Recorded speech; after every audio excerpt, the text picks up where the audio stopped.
I entered in this sector, I realized there was a very big gap in the information sector, whereby people needed information about farming, but they didn't know where to get it from. People wanted services in farming, but they didn't know where to get it from. So I wanted to do something that will be a sector where people can come and get all the information they need, all the services they need, and all these solutions that we had that needed in the agriculture sector. Is there something that specifically sparked the vision, or was it like, did you get like, you know, when they say you were in tune like to the universe, was it like a direct call? Did it come through a dream, or did you see something? What sparked Spark Africa?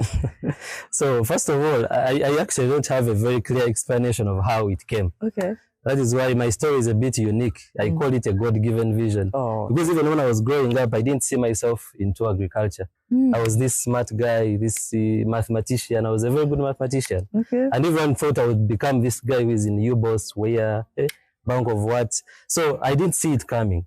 But when I finished school, I got this dream whereby I always wanted to be around young people. I wanted to interact with fellow youth. I wanted to have an impact on society. And yet the career that I studied wouldn't connect me to what?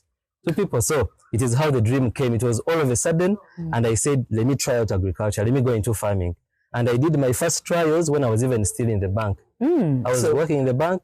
I went back to my mother's company. I used to stay with my mother in Nansana. And that is where everything started from. So I started a small garden there, an urban garden, which did wonders successfully. And people started asking me, what are you doing? What are you doing? You can see those buckets we are doing here. It is where my story started from. Because I started from my mother's front yard.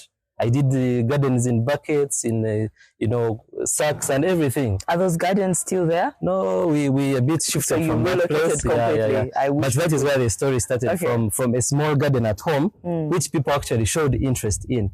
I even didn't know what I was doing. And surprisingly, it came out successfully, my first trials. So I said, hey, you mean I can do something like this? And people are interested in it.